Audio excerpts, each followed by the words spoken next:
In this video, I'm going to be talking about how to protect your assets and plan your estate, what I'm doing, what I would suggest that you do, and just in general, why this concept is so important if you're thinking about investing, if you're building up your investment portfolio, real estate, all that stuff in the future. I'm John from BulldogMindset.com. On this channel, I teach you how to be a man. I teach you how to build financial independence, how to get the physique you want, how to get the girls you want, how to go from the victim mindset to the bulldog mindset. If that sounds like something you're interested in, make sure you click that subscribe button and join us on our quest here. Hey man, could you make a video on asset protection and estate planning? Like, should you put your paid off rental properties into an irrevocable trust? I do not practice law, so I can't give you any legal advice, and I'm saying this not just as a disclaimer, but also because I want you to know that I'm telling you what I'm doing, and I do not have the scope of knowledge on this subject that someone who specializes in asset protection does. As you build up a lot of real estate assets, okay, you're going to have assets that you need to protect. You're going to be in a situation where someone could sue you, right? The danger of being sued and losing everything is great. The more assets that you have, the more of a target you are for a lawsuit, okay? And then the more that you have to lose in a lawsuit. If you just have all your property, let's say you have a bunch of property and you just own it all personally and you own your business personally and all this stuff, not only are you opening yourself up for the possibility of, let's say you don't have insurance on, then you're opening yourself for the possibility of lawsuits that could, drain you, but from those business activities, but also of just acquiring everything, right? If someone sues you, let's say through your real estate property, they slip on a step or something and they die, or their family sues you, and you don't have some kind of protection in place. What if they sue you for millions of dollars, and then they just take it because you have that much money? You have basically those assets. So that's the reason why asset protection is important. What I do is fairly basic. I hold all my properties in LLCs. Okay, so I pretty much have one LLC per property. All right, so a couple of them have a couple of properties in there, but that's generally how they're held.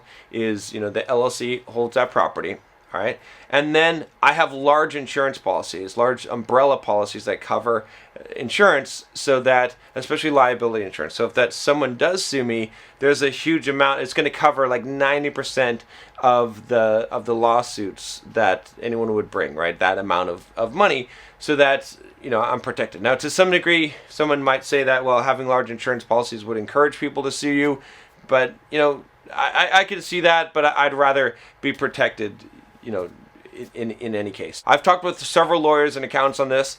Some of them have said, well, that actually might work, but, the consensus was, basically, why not just create the LLCs, because we know that works, and just to be on the safer side, right? When you have the LLC, the idea is that someone can't, if they sue the LLC, they can't sue you personally. It's called piercing the veil. As long as you keep the bank accounts and everything separate and you run it as an actual separate business, then you're not personally liable. Let's say that you have 5 properties, okay, and they're all in LLCs, and you get sued on one property, okay, so they sue that LLC, all right, and the only asset that LLC has is the property itself. So the worst case scenario, okay, if you've done this right, is that they could acquire the property. You could lose the equity in the property. They could basically sue you and acquire what the LLC has, okay? If you didn't have those LLCs, or if they pierced it, if they could sue you personally, all right, if they could get through and sue you personally, then what would happen is that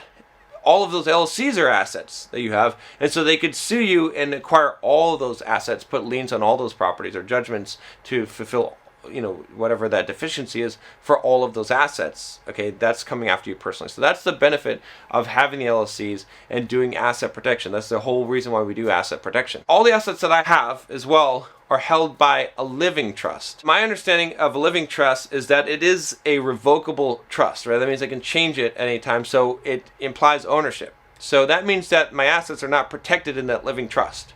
Okay, that's not the purpose of the living trust. The only reason why I have the living trust, this comes into the estate planning, is so that for probate purposes, if I want to pass on my assets to someone, like in my will, that it's real simple. They basically just have the trust, and they just acquire the trust, and the trust has all the assets and all the properties, all the bank accounts, everything. So it's all in one place instead of every single piece of property going through probate court and that whole mess and the fees involved with that. So it's easier to transfer those assets. I don't know a lot about irrevocable trust, so I'm not going to talk about that. Obviously, talk to a lawyer about that. The last thing I'll say is that I actually had not set up 401k. I didn't have a retirement plan, okay? I didn't really have 401k. I've been against this, but I actually set one up, a self-directed 401k that, and part of the reason why is because of asset protection. One of the things when I was talking to Mark, who's my CPA, and I was like, yeah, I don't need 401k, and he's like, yeah, and then one of the things that stuck with him is he said, it does, if you buy properties in that 401k, if you use that money to buy the properties, they're protected. And I was like, oh, that's kind of interesting. I was like, because I could pull the money out earlier and I could pay the 10% penalty. I don't have any problem doing that, if I need it. But the idea that those assets are protected, that really, really interested me, because it was like, everything I'm doing with asset protection here with LLCs and insurance, that's great, and hopefully that works.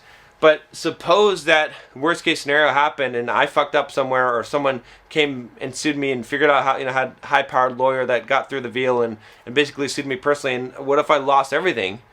Well, if I had a 401k at that point that had a lot of money in it and a lot of properties, then I wouldn't be starting. I would at least have that. Like, that would be untouchable. And so the idea of having something completely untouchable is the reason why, primary reason why I ended up actually doing the solo 401k. So that's the other way that it's kind of like the plan Z. That's what I'm doing. Okay, that's why I'm doing it. Again, I'm not an expert in this. Consult a lawyer who specializes in asset protection. All right, if you want to make sure that your ass is covered. I've talked to a lot of lawyers. I've done a lot of research myself. It's a very dicey thing. It's hard. Like, you can only try to cover yourself. Like, if you have millions and millions of dollars, you can set up offshore accounts and all kinds of kind of crazy shit and irrevocable trusts that will completely protect your assets. But if you don't have that much money, you got to figure out the bang for your buck. And let me know if you like this video. Give a thumbs up. Subscribe if you haven't already. I'll talk to you next time. Take care.